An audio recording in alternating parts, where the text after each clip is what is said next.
रूपा गांगुली को मेकअप में कितना टाइम लगता था? क्योंकि उस समय तो लगता था कि काफी लदे हुए आते हैं। बाल बनाने में बहुत टाइम लगता था, बाप रे बाप।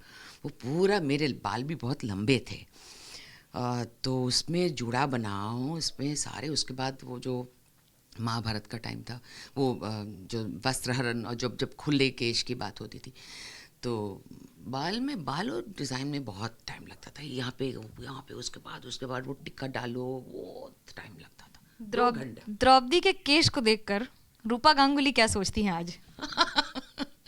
मैं तो बस इतना कहूँगी, उस वक्त मेरे केश बहुत ही लंबा होते थे। मैं ये कहूँगी कि जिनको अपना केशों से प्यार है, वो पॉलिटिक्स में ना आए।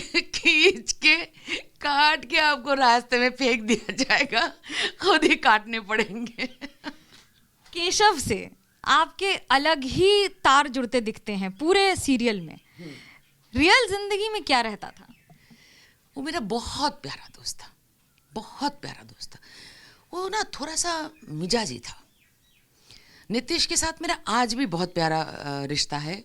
कभी कुछ भी दिक्कत हो, उसके ज़िंदगी में भी जैसा हुआ, हम लोग कैसे रहे, तो I was in touch, I am still in touch with him. बहुत कम, साल में 2 बार। अभी महाभारत हो रही, तो अभी देख के उसका वो गीता रहस्य का वो सीन देखते हुए तो हम तो एकदम पागल हो गए, भाई तुमने ऐसा किया कैसे।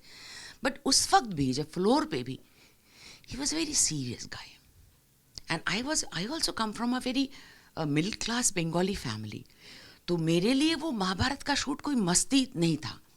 It was a very hard work और बहुत डिफिकल्ट। अकेले रह जाओ वहाँ पे, एक होटल में 2 साल, जितना भी आपको कंफर्ट क्यों ना दिया जाए, फिर भी आप अकेला रहना पड़ता है ना, मन खराब रखता है, हर चीज़ में दुखी रहता है। तो वो उसका जो सीरियसनेस था, वो मुझे बहुत अट्रैक्ट करता था।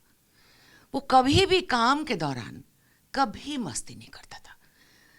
I always liked him. His attitude was very serious towards work. एक बंगाली वाला और थी देवश्री रॉय शुरुआत में, लेकिन सबसे लंबा किरदार आपका रहा। राजनीति के 2 पड़ाव पे अब आप दोनों अलग अलग हैं, लेकिन पार्टी भी एक दूसरे को देखना पसंद नहीं करती है। कैसे वहां तार जुड़ते थे? नहीं, जिस दिन जब शुरू हुआ महाभारत, तो देवश्री दी थी ना, तो मैंने तो वो फोटो उठा के फेसबुक में दिया और तुरंत मैंने बोला कि मुझे बहुत अच्छा लग रहा था देवश्री दी को देखकर। लेकिन देवश्री दी शुरू में मुझसे थोड़ी सी नाराज़ रहती थी। अब देखो, हम लोग को तो पता नहीं था। पहले हम लोग सब बहुत खुश थे कि देवश्री भी महाभारत में जा रही है। तब किसको पता था कि मुझे भी बुलाया जाएगा? किसी को नहीं पता था। तो जब बंगाली वो NT1 स्टूडियो वगैरह में हम जाया करते थे, तो देवश्री दी को देखते बहुत ऑयलिंग करते थे, बहुत खुश होते थे उनको देखकर। तो एक वक्त आया जब अचानक मुझे भी द्रौपदी का किरदार के लिए बुलाया गया।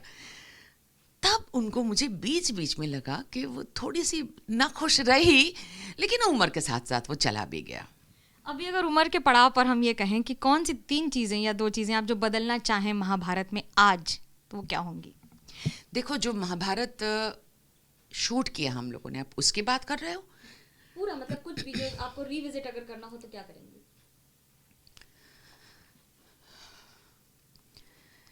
ये जो महाभारत,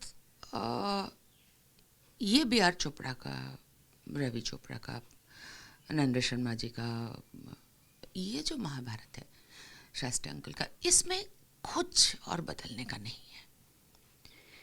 ये इतना मन लगा के, इतना प्यार से किया गया है, उसमें बदलने का और कुछ स्कोप ही नहीं है।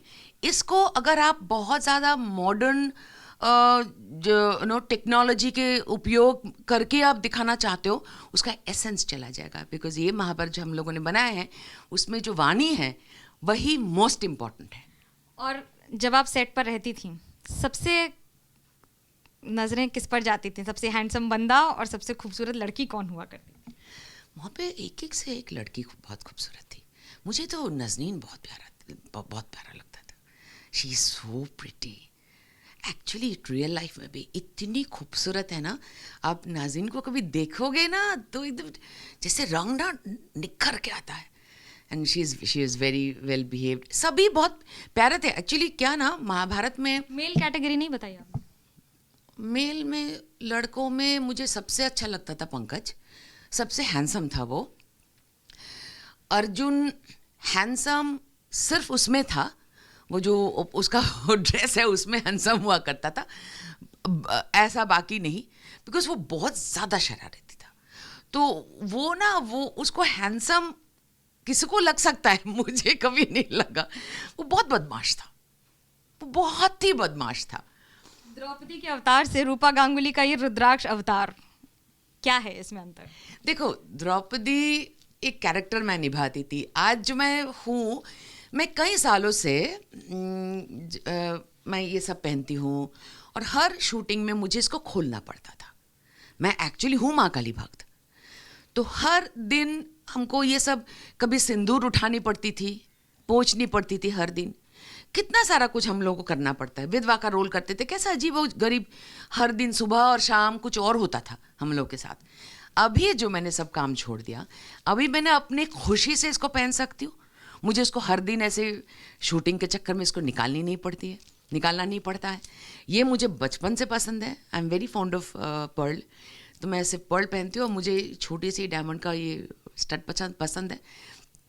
और एक गोल्ड का चेन जो ये लोगों ने छीन लिया, उसके बाद तो मैंने पहना नहीं।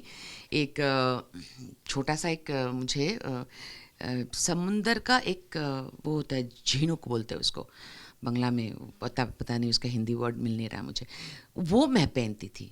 वो काकद्वीप में ये लोगों ने छीन के ले लिया था। उसके बाद से मुझे वो उसका दुख रह गया है। एक मज़ेदार बात मैं आपसे शेयर करना चाहूँगी। मुझे सब लोग मोटी बुलाते थे महाभारत में, रवि जी और सारे लोग, मोटी मोटी है मोटी, ऐसे करके, इधर आ, ऐसे। तो मैंने बहुत डाइट पे रहने की कोशिश करती थी। मैं सोचती थी यार मुझे ना अभी सारा सूप पीना चाहिए और ऐसे ऐसे खाना चाहिए। तो सूप वगैरह सब आते थे मेरे लिए, सूप भी आए, उसके बाद इतना अच्छा खाना बनता था और सबके लिए समान खाना बनता था, इतना अच्छा खाना बनता था। मैं सूप भी खाती थी, वो सब खाने के बाद, वो सब पीने के बाद फिर से पूरा खाना खाती थी। मैं एक्चुअली 2 वक्त का 2 लंच करती थी, इसलिए मैं और भी मोटी बनती गई। लेकिन ये एक ऐसा किरदार है जिसने अपने आप में इतिहास रचा है। न सिर्फ द्रौपदी, कई ऐसे किरदार अदा किए रूपा गांगुली ने, भले ही चंद्रकांता हो जहां पर घुड़सवारी से लेकर वो सारी अदाकारी की, लेकिन द्रौपदी का एक किरदार है जो ताउम्र था, है और इसी तरह बरकरार रहेगा।